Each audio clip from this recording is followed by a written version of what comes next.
Assalamualaikum warahmatullahi wabarakatuh. Perkenalkan, saya Reni Dayanti, mahasiswa PGI semester 5.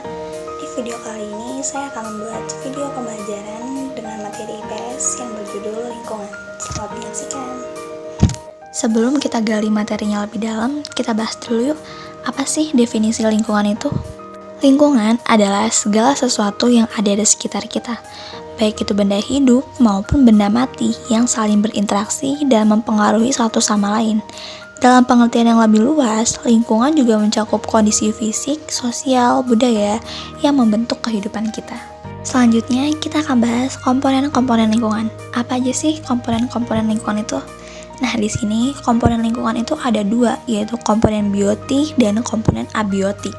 Komponen biotik itu adalah makhluk hidup. Jadi, maksudnya komponen biotik itu adalah semua makhluk hidup seperti tumbuhan, hewan, dan juga manusia. Sedangkan komponen abiotik adalah benda mati seperti tanah, air, udara, cahaya matahari, suhu, dan kelembapan. Selanjutnya, kita akan bahas manfaat lingkungan. Apa aja sih manfaat lingkungan bagi makhluk hidup? Yang pertama, sebagai sumber daya. Lingkungan menyediakan sumber daya terpenting seperti air, udara, makanan, dan bahan bangunan. Yang kedua yaitu tempat tinggal. Lingkungan memberikan tempat tinggal bagi berbagai makhluk hidup, termasuk manusia. Yang ketiga yaitu rekreasi. Lingkungan menawarkan tempat untuk bersantai, bermain, dan menikmati keindahan alam.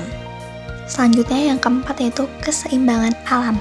Lingkungan yang sehat menjaga keseimbangan ekosistem dan mencegah bencana alam. Nah, tadi kita udah bahas seberapa bermanfaatnya lingkungan bagi makhluk hidup.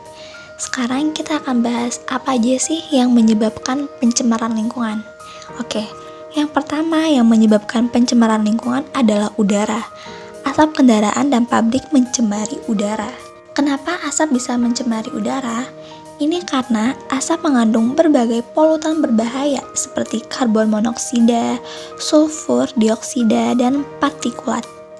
Polutan-polutan ini dapat menyebabkan masalah kesehatan pada manusia seperti gangguan pernafasan, penyakit jantung, dan iritasi mata. Selain itu, pencemaran udara juga berkontribusi terhadap perubahan iklim global. Kemudian faktor kedua yang menyebabkan pencemaran lingkungan adalah air.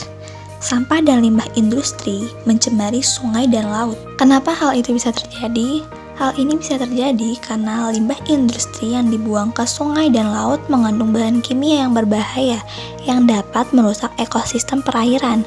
Pencemaran air dapat menyebabkan kematian makhluk hidup di air, mengganggu rantai makanan, dan mencemari sumber air minum. Selanjutnya, faktor yang ketiga yaitu tanah. Sampah plastik dan bahan kimia mencemari tanah. Itu karena sampah plastik membutuhkan waktu yang sangat lama untuk terurai dan dapat mencemari tanah selama bertahun-tahun. Bahan kimia berbahaya dari limbah industri juga dapat meresap ke dalam tanah dan mencemari air. Pencemaran tanah dapat merusak kesuburan tanah, mengganggu pertumbuhan tanah, dan membahayakan kesehatan manusia jika terpapar. Kemudian, apa sih dampak pencemaran lingkungan ini terhadap makhluk hidup? Yang pertama, penyakit. Pencemaran udara dapat menyebabkan penyakit pernapasan seperti asma. Pencemaran udara yang sering kali disebabkan oleh emisi kendaraan bermotor dan industri dapat menyebabkan berbagai penyakit pernapasan seperti asma. Partikel-partikel berbahaya di udara dapat masuk ke dalam paru-paru dan menyebabkan iritasi serta peradangan. Faktor yang kedua yaitu kematian makhluk hidup. Pencemaran air dapat membunuh ikan dan hewan air lainnya. Pencemaran air misalnya akibat limbah industri atau pertanian dapat menyebabkan kematian massal pada ikan dan hewan air lainnya. Polutan dalam air dapat merusak ekosistem perairan dan mengganggu rantai makanan. Faktor yang ketiga yaitu kerusakan ekosistem. Pencemaran tanah dapat membuat tanah tidak subur dan merusak habitat. Pencemaran tanah yang sering kali disebabkan oleh penggunaan pestisida dan limbah industri dapat membuat tanah menjadi tidak subur dan merusak habitat bagi berbagai organisme. Tanah yang tercemar dapat mengurangi produktivitas pertanian dan mengganggu keseimbangan ekosistem. Faktor yang keempat yaitu pemanasan global. Emisi gas rumah kaca akibat pencemaran udara memperparah pemanasan global. Emisi gas rumah kaca akibat pencemaran udara, terutama dari pembakaran bahan bakar fosil, berkontribusi pada pemanasan global. Gas-gas ini memerangkap panas di atmosfer, menyebabkan suhu bumi meningkat dan mengakibatkan perubahan iklim yang ekstrim. Nah, tadi kita udah bahas apa aja sih yang menyebabkan pencemaran lingkungan itu, dan juga bagaimana sih dampaknya bagi makhluk hidup. Sekarang kita akan membahas bagaimana sih cara agar kita bisa menjaga lingkungan kita. Yang pertama, kurangi sampah.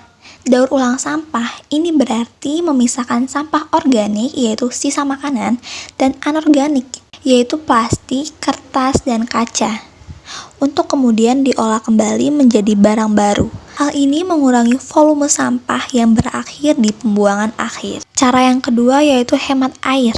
Matikan keran saat tidak digunakan dan gunakan shower dengan hemat air.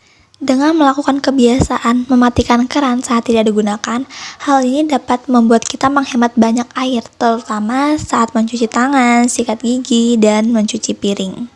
Cara yang ketiga yaitu tanam pohon. Pohon membantu menyerap karbon dioksida dan menghasilkan oksigen. Dengan menanam pohon, hal itu memberikan banyak manfaat untuk kita.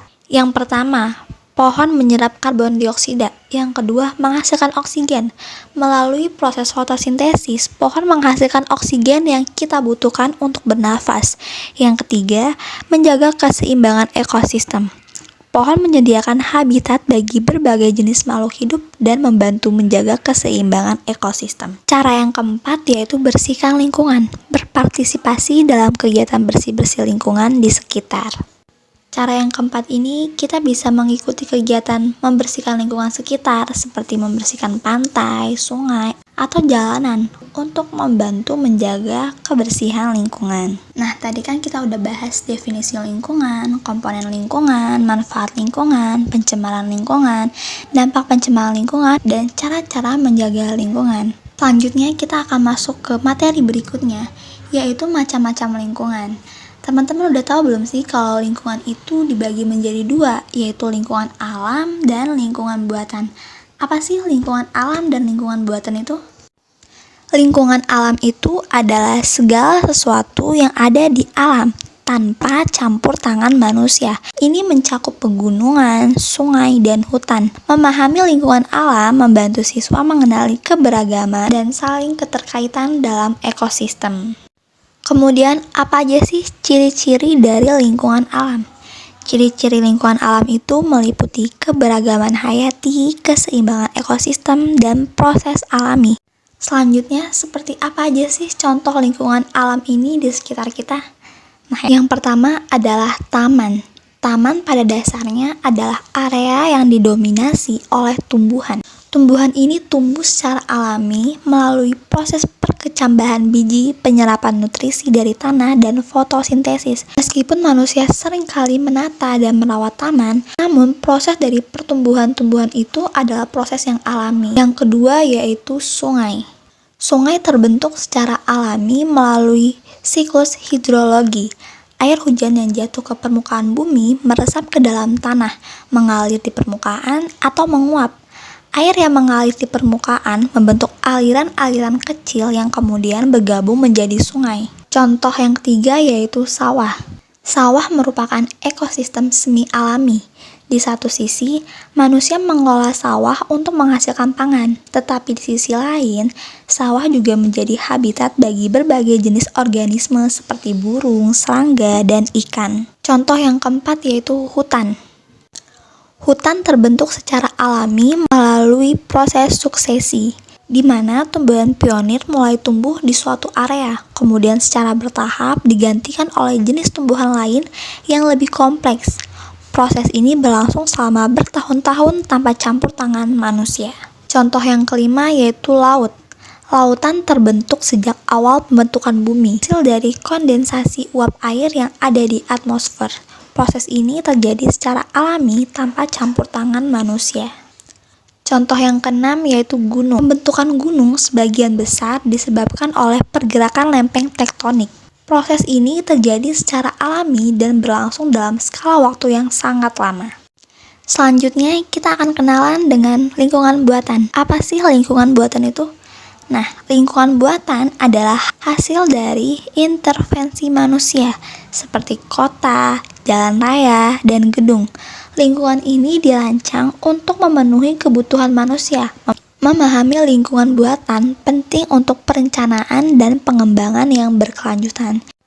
Kemudian apa aja sih ciri-ciri dari lingkungan buatan? Nah, lingkungan buatan itu memiliki ciri-ciri seperti infrastruktur, teknologi, dan pengelolaan sumber daya. Lingkungan ini sering berfokus pada efisiensi dan kenyamanan, namun ada resiko kerusakan lingkungan yang perlu dikelola dengan baik. Selanjutnya yaitu contoh lingkungan buatan yang ada di sekitar kita. Contoh lingkungan buatan yang ada di sekitar kita itu yang pertama sekolah, yang kedua rumah, yang ketiga jalan, yang keempat taman buatan, yang kelima gedung. Jadi kesimpulannya lingkungan buatan itu adalah segala sesuatu yang merupakan hasil karya manusia atau buatan manusia.